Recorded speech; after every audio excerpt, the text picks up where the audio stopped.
Assalamualaikum warahmatullahi wabarakatuh.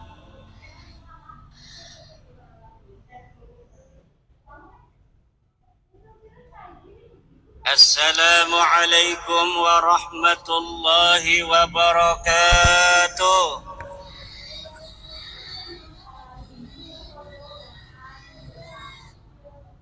Ibu-ibu muslimat yang semangat, Assalamualaikum warahmatullahi wabarakatuh.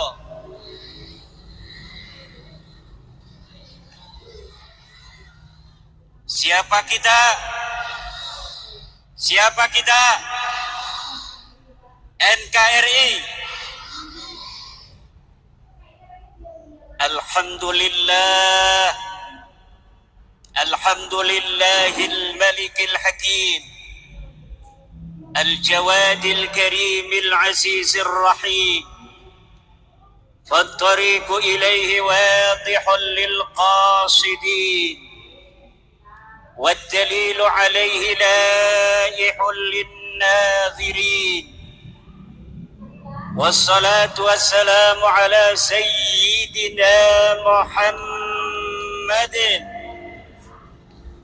وعلى آله يا حنان يا منان يا ديان يا سلطان يا ذا الجلال والإكرام أما بعد فيا أصحاب الفضائل ورعالم العلماء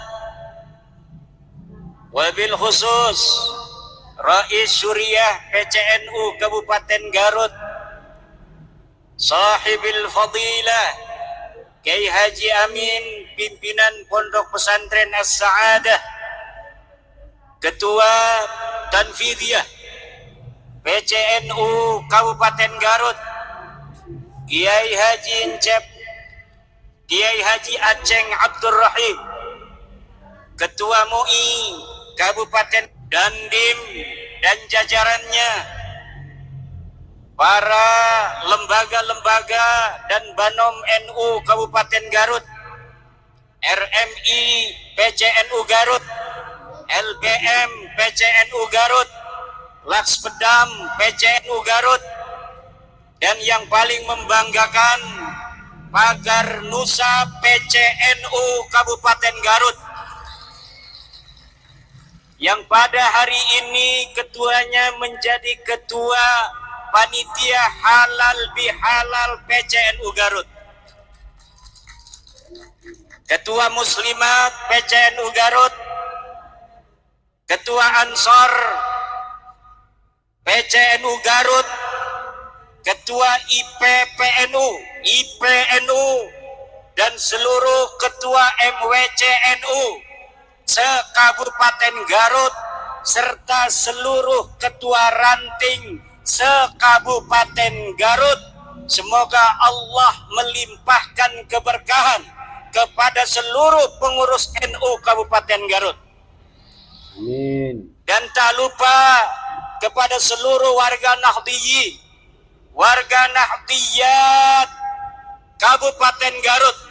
Semoga senantiasa Allah Subhanahu wa ta'ala limpahkan rizki yang banyak, anak yang saleh dan salihah, istri yang salihah, suami yang nurut. Mau ibu-ibu punya suami nurut? Suami yang bertanggung jawab, amin. Amin. Suami yang jangan banyak laganya. Amin. Udah satu cukup satu. Amin.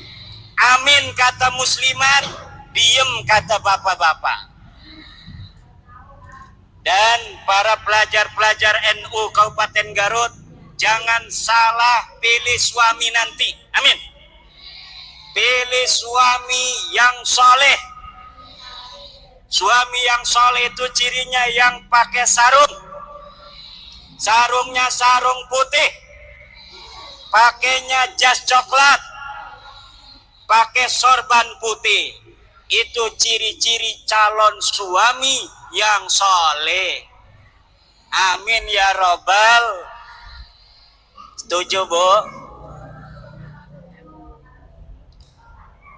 Pertama-tama, marilah kita panjatkan rasa syukur, puji kepada Allah Nu Maha Suci yang telah melimpahkan pada hari ini takdir kita untuk berjumpa, takdir kita untuk bersilaturahmi di samping makam seorang wali, Syekh Abdul Qahar Mbah Khatib, yang akan memberikan keberkahannya kepada kita dari Allah Subhanahu wa Ta'ala.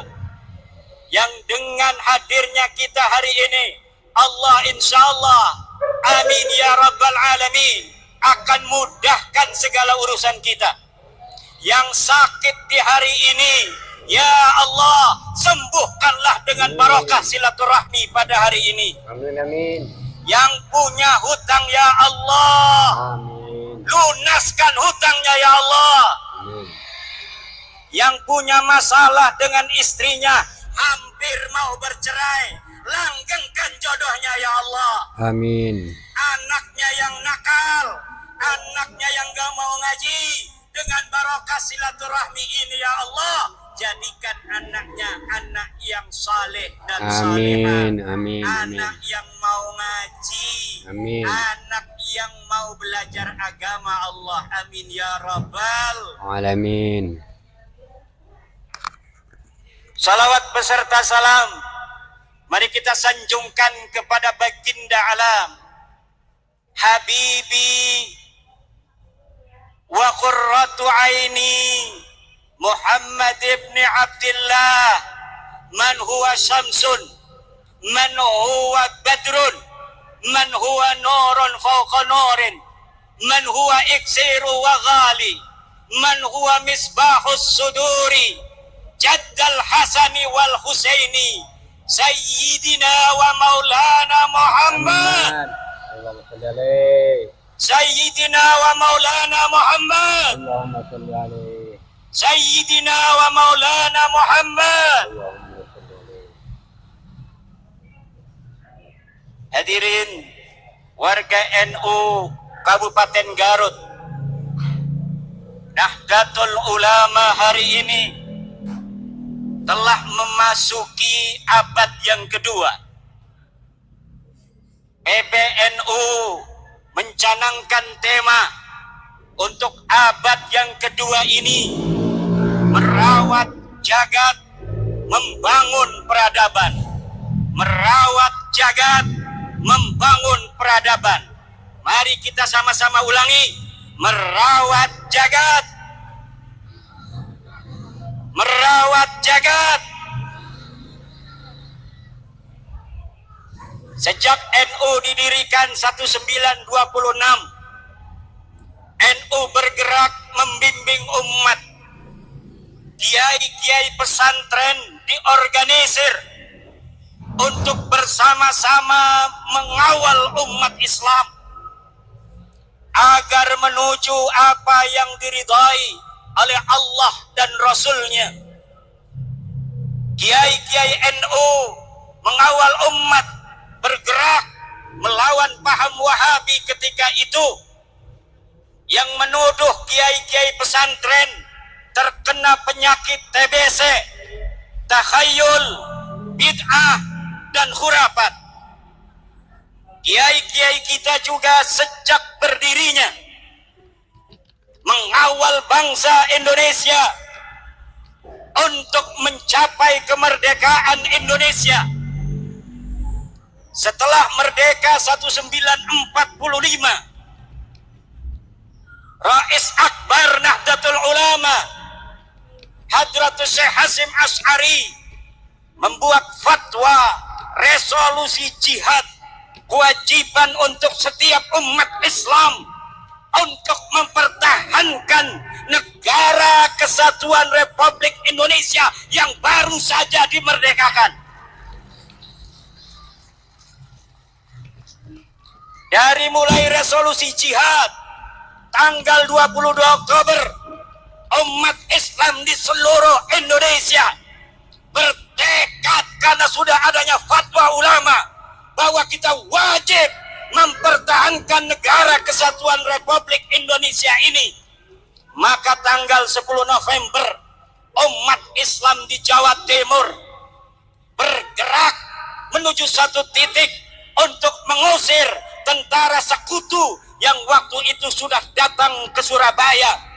Puluhan ribu anak-anak santri turun bersama bangsa Indonesia lainnya di dalam mempertahankan keutuhan negara kesatuan Republik Indonesia. Ribuan nyawa melayang, tapi nyawa yang melayang itu tidak ada artinya kalau dibandingkan kebahagiaan anak cucunya kita di hari ini. Leluhur kita yang telah menjadi syahid, leluhur kita yang telah menjadi pahlawan, di antara mereka ada yang dikenal, ribuan lagi tidak ada yang tahu. Mungkin leluhurnya mati ketika itu, anak cucunya hari ini tidak tahu di mana entah kuburnya. Tetapi perjuangan mereka telah menghasilkan kita kedamaian di hari ini, ketertiban dan kemerdekaan. Maka ini nikmat yang tidak boleh oleh kita warga NU dilupakan untuk senantiasa menjaga negara warisan para leluhur-leluhur kita ini. Jangan sampai negara ini berkuasa. Nahdlatul Ulama bersama elemen-elemen bangsa lainnya hadir di pemerintahan. Kemudian pada tahun 1965 Nahdlatul Ulama, kiai-kiainya, ansar bansernya bersama-sama elemen bangsa lainnya, dari muslimnya, dari kristennya, dari budanya, dari hindunya, dari konghucunya, mengusir dan membasmi Partai Komunis Indonesia yang hendak berkhianat terhadap bangsa Indonesia ini. Kemudian pada saat Orde Baru berkuasa, Nahdlatul Ulama tidak purek, kata orang Jawa Banten. Nahdlatul Ulama bahkan adalah satu-satunya ormas Islam yang pertama menerima Pancasila sebagai asas tunggal yang digagas oleh Bapak Soeharto.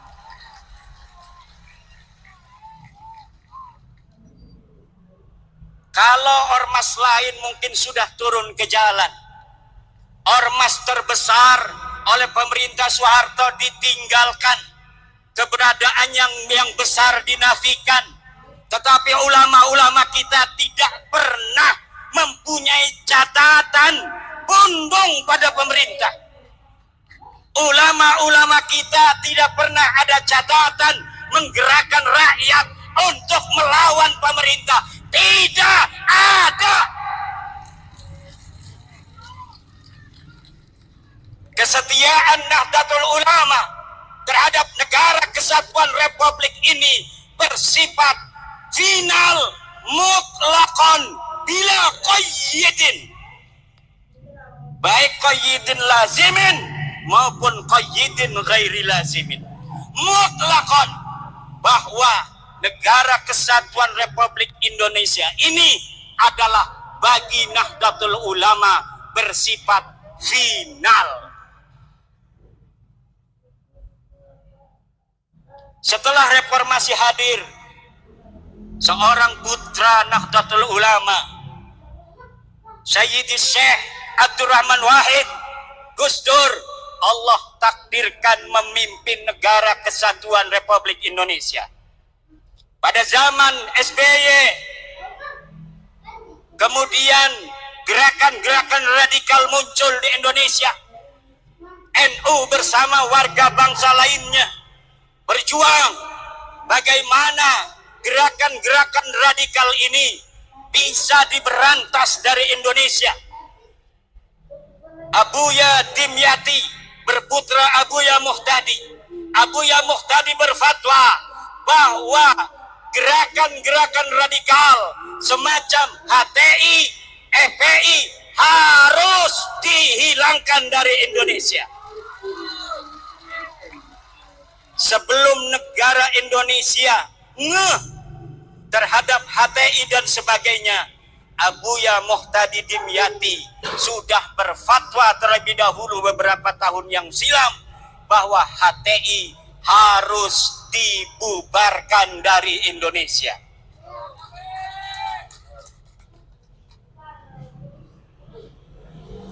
Kemudian hari ini Nahdlatul Ulama bersama warga bangsa lainnya tetap setia mempertahankan Indonesia, apalagi setelah putra terbaik Nahdlatul Ulama Kiai Haji Ma'ruf Amin bersama sama Presiden Joko Widodo memimpin negeri ini adalah beban yang lebih berat bagi warga Nahdlatul Ulama yang harus menunjukkan ketika guru kita bersama ada di puncak pimpinan, bagaimana kita warga Nahdlatul Ulama harus menjaga ketertiban, kedamaian di seluruh pelosok negeri Nusantara ini, saudara.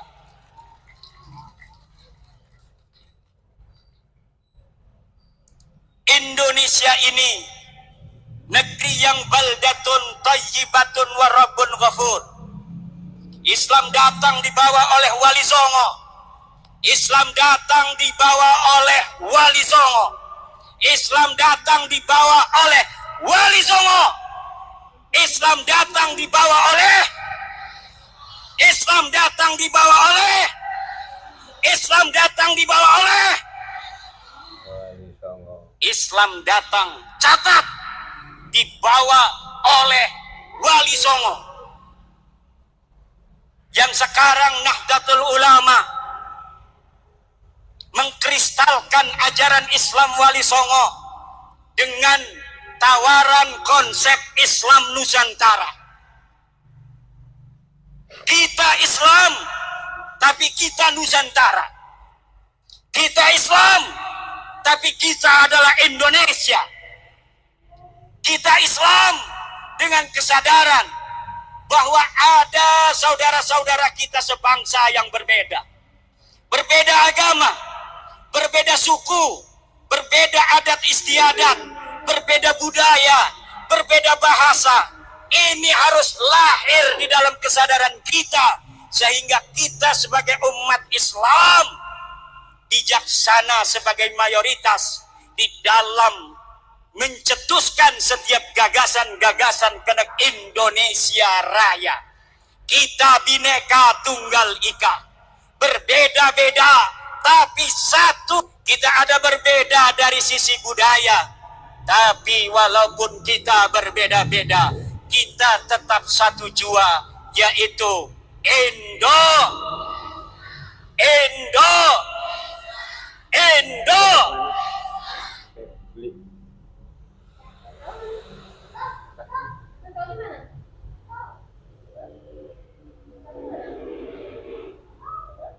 Para pendahulu kita mengatakan bahwa kemerdekaan Republik Indonesia ini adalah atas berkat rahmat Allah. Lihat dalam Undang-Undang Dasar. Dan sesungguhnya kemerdekaan itu ialah hak segala bangsa. Dan oleh sebab itu, maka penjajahan di atas dunia ini harus dihapuskan karena tidak sesuai dengan pri keadilan dan pri kemanusiaan. Indonesia harus bersatu dan pertama harus merdeka. Karena di dalam undang-undang yang disebutkan bukan bersatu terlebih dahulu. Bersatu kalau masih ada satu suku bangsa merasa lebih tinggi derajatnya dari bangsa lainnya di Indonesia. Buat apa kita bersatu kalau mereka, orang-orang yang bukan pribumi Indonesia, menganggap kita pribumi Indonesia adalah sebagai budak-budak mereka.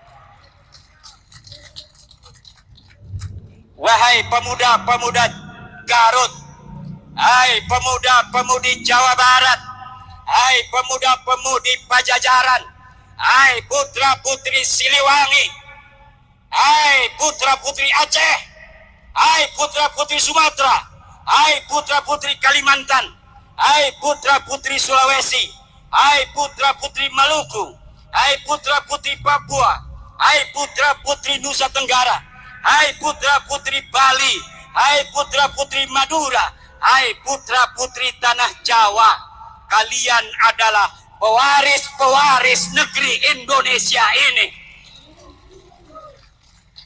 Jangan sampai kalian di negeri kalian sendiri yang direbut dari penjajah dengan darah-darah kakek-kakek kalian sendiri.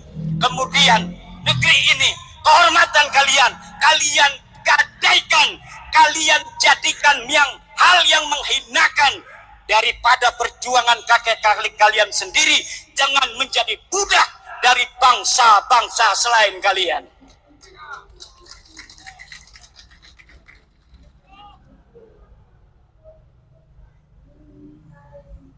Tidak boleh dalam negara yang disebut Negara Kesatuan Republik Indonesia ini orang Jawa Barat merasa lebih baik daripada orang Jawa Timur. Tidak boleh. Kita adalah sama. La fadla li Jawa Barat ala Jawa Timur, wala li Jawa Timur ala Jawa Barat. Kullukum min Adam wa Adam min turab. Semua kalian ada darahnya turunan Nabi, yaitu Nabi Adam, dan Adam berasal daripada tanah. Maka kalian dengan yang lainnya adalah sederajat. Yang membedakan kalian dengan yang lainnya hanyalah ilmu pengetahuan kalian. Yang membuat kalian mulia adalah takwa kalian, bukan nasab dan darah kalian.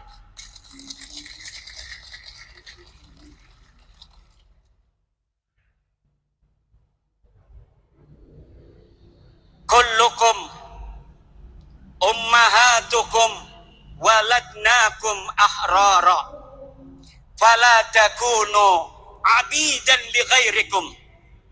Ibu-ibu kalian melahirkan kalian dalam keadaan merdeka, maka jangan sampai kalian menjadi budak-budak dari selain kalian.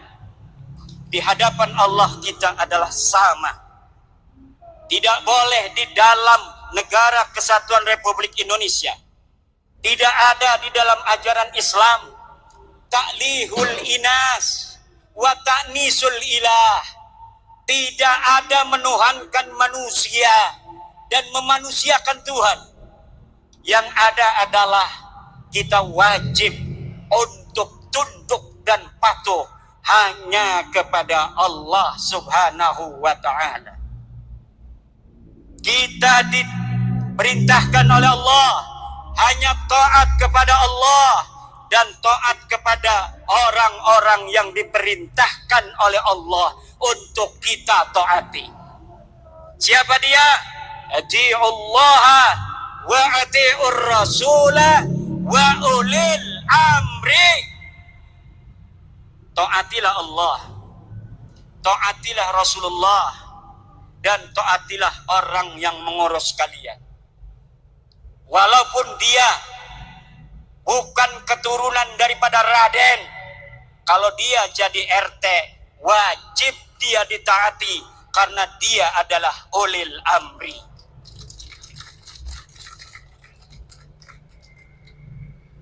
Walaupun dia turunan Nabi Nuh, turunan Nabi Ibrahim, kalau dia tidak jadi apapun dalam kehidupan, tidak ngurus urusan kalian, tidak ada kewajiban kalian untuk mentaatinya.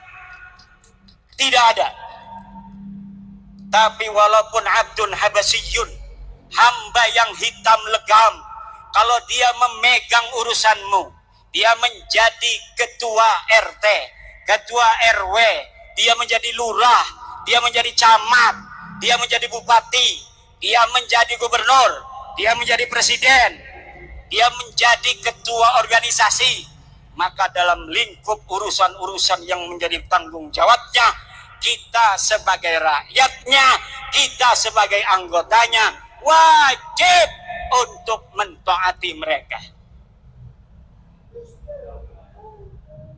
Tidak ada di dalam ajaran Islam orang harus dimuliakan hanya berdasarkan darah dan nasabnya.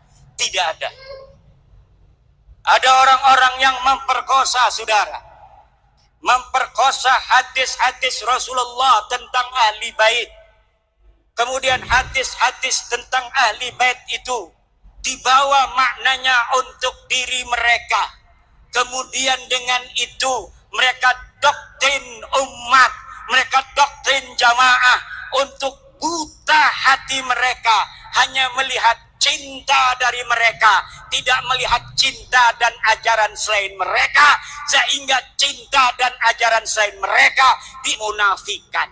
Ini adalah penjajahan pikiran, penjajahan rohani yang harus. Saya permisi.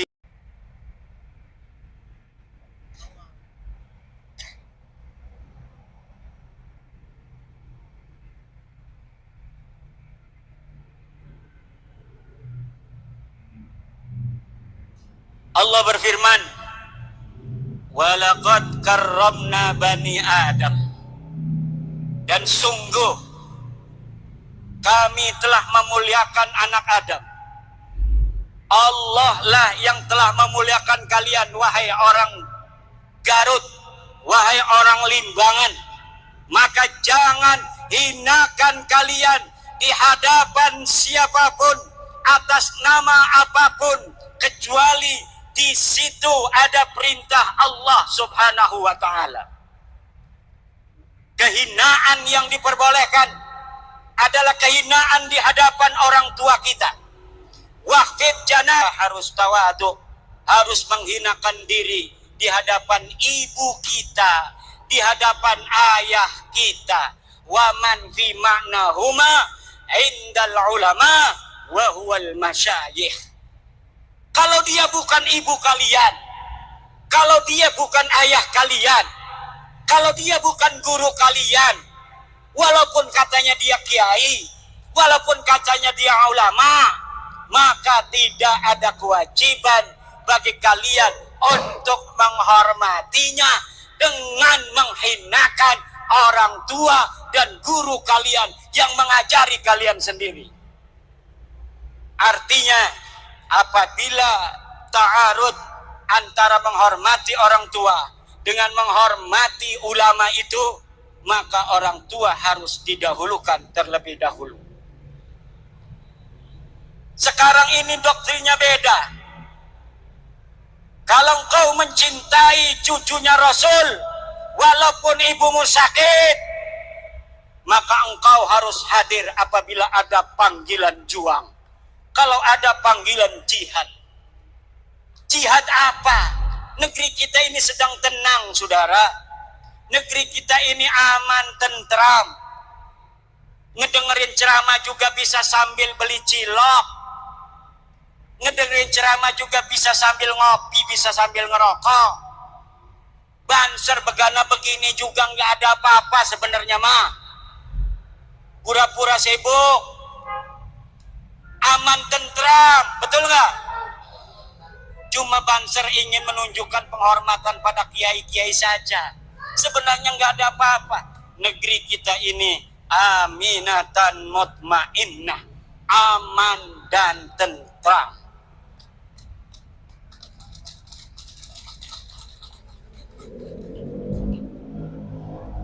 Ini pelajar-pelajar Ibnu kenapa ngeliatinnya begitu? Apalagi mikir ini punya istri belum ya?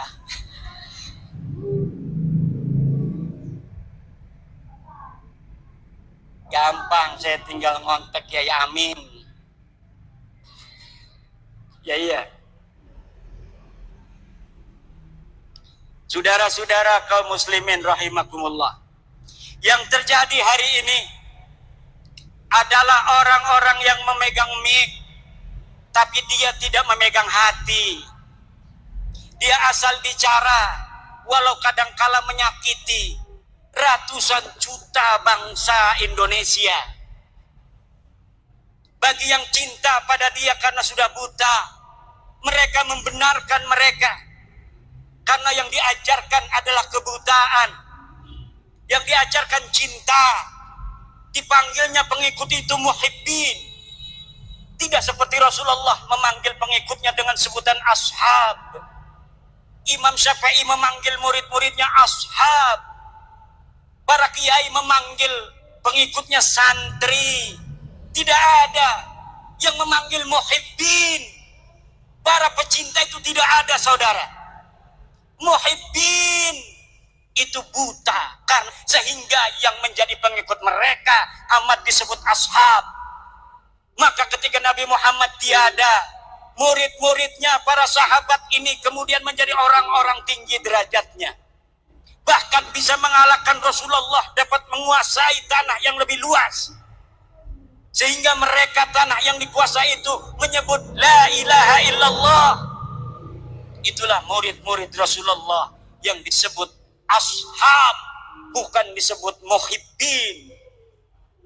Kemudian murid-murid Imam Syafi'i disebut ashabus Syafi'i, sahabat-sahabat Imam Syafi'i. Maka mereka kemudian menjadi ulama-ulama besar sepeninggal Imam Syafi'i. Cucu-cucu muridnya juga menjadi ulama-ulama besar. Kemudian cucu muridnya menjadi ulama-ulama besar. Mereka yang disebut sebagai ashab adalah mereka yang dididik untuk lebih mulia dan lebih pintar dari gurunya. Sementara mereka yang disebut muhibbin hanya dijadikan anak buah yang untuk mengorbankan diri bagi yang dicintainya.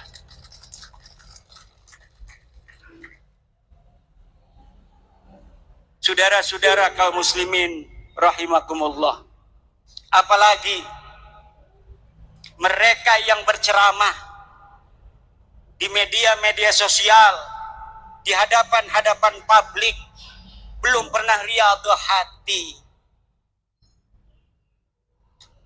belum mencapai syarat yang sempurna. Syekh Abdul Qadir Jailani mengatakan, la yambaghi li faqirin ayyatasadda wa yatasaddara li irsadin nas illa in a'tahu Allahu ilmal ulama wa siyasatal muluk wa hikmatal hukama. Tidak segarutnya. Layam bagi itu maknanya tidak segarutnya. Kalau orang Jogja tidak seyogianya. Kalau orang Banten tidak sebantennya. Kalau orang Cigawir layam bagi tidak segawirnya. Li fakirin, untuk seseorang untuk berceramah di hadapan manusia kecuali dia telah diberikan ilmunya para ulama, politiknya para pemerintah, dan hikmahnya para aulia-aulia Allah. Kalau orang telah memiliki tiga, pertama dia adalah ilmu dari para ulama. Dia telah pantas berbicara karena sudah banyak ilmunya. Dia sudah ta'lim puluhan tahun di pondok pesantren. Kemudian dia mengerti siyasatal hukama, politiknya para pemerintah. Kadang-kadang politik itu li siyasatin nas, sesuatu yang kelihatannya tidak baik untuk satu kelompok, tetapi hal itu manfaat dan maslahatnya baik untuk masyarakat yang lebih luas. Pemerintah kadang-kadang harus melakukan hal-hal yang demikian. Yang ketiga adalah hikmatul hukama. Dia harus mempunyai hikmahnya para aulia-aulia Allah. Kasih sayang dan cinta di hati. Tidak setiap ilmu itu saudara bisa untuk diberikan di hadapan publik seperti ini. Yang harus diberikan ke hadapan publik seperti ini adalah apa yang menggerakkan mereka untuk mendekatkan diri kepada Allah dan menghilangkan perbudakan pikiran yang menggelantung di hati-hati masyarakat, sehingga pencerahan itu akan membuka dirinya untuk menjadi manusia yang merdeka, manusia yang betul-betul tidak menjadi budak daripada manusia lainnya. Saudara-saudara, sebenarnya saya ingin lama untuk berceramah, tetapi suara ini karena saking semangatnya di negeri sendiri, karena saya walau dari Banten, tapi ada kata orang tua, ada silsilah nasab ke Bandung, Garut, dan Sumedang Larang. Kalau di DNA, kalau berani DNA ya, berani nggak tes DNA? Berani nggak tes DNA? Berani nggak tes DNA? Kalau kita dites DNA, maka orang Banten dan orang Jawa Barat, di dalam darahnya, di dalam tubuhnya, ada darah Prabu Siliwangi yang mengalir, saudara-saudara. Kalau diurut dari nonong-nonong, neng-neng yang duduk ini, dari dirinya sampai Prabu Siliwangi, lihat ada berapa leluhur yang telah mati di medan juang. Ada berapa leluhur yang telah mati syahid dalam mempertahankan tanah Pasundan dan Jawa Barat ini, dalam mempertahankan Indonesia Raya ini, saudara. Maka kita kalau ada tes DNA diperintahkan oleh Gubernur Ridwan Kamil, turunan Sunan Gunung Jati, hei orang-orang Garut, tes DNA, aing hayang nyaho, siap keturunan saha, siap ente tes DNA, siap ente tes DNA, siap ente. Ketika selanjutnya, hadirin yang berbahagia, Sayyidina Al-Mukarram pimpinan Pondok Pesantren Nahdlatul Ulum, sedikit mohon izin Pak Yai, karena beliau banyak karya-karya beliau, diantaranya adalah menulis beberapa kitab, kurang lebih sekitar lebih daripada 10 kitab yang telah ditulis oleh beliau. Salah satu diantaranya adalah menulis Sarah Kitab Alfiyah Ibnu Malik dengan nama kitab Al-Manahij As-Safiyah fi Syarhi Alfiyah lil Badi wal Asafi fi Al-Arabiyah. Ini adalah salah satu kitab, mungkin di antara sekian ulama yang ada di Nusantara ini, baru beliau yang bisa membuat sebuah karya Sarah Kitab Alfiyah Ibnu Malik. Tidak hanya itu, beliau juga kreatif menulis beberapa buku yang kami, barangkali tidak salah Pak Yai, mohon maaf, salah satu buku sejarah tentang pendiri Tangerang, Raden Arya Wangsakara. Ini adalah buku jenis sejarah. Dan juga sebuah buku novel, yaitu judul buku Dari Banten Kusebut Namamu. Itulah karya-karya beliau. Ini adalah sebuah mutiara bagi kita semua, salah satu ulama muda di Nusantara ini. Untuk itu lebih jauh, marilah kita untuk memfokuskan kehusuan kita di dalam menerima apa yang akan beliau sampaikan kepada kita semua. Untuk itu, waktu dan kesempatan yang seluas-luasnya diberikan kepada beliau Sayyidina Al-Mukarram, pimpinan Pondok Pesantren Nahdlatul Ulum, sekaligus beliau sebagai Ketua RMI PWNU Banten. Kepadanya dipersilahkan.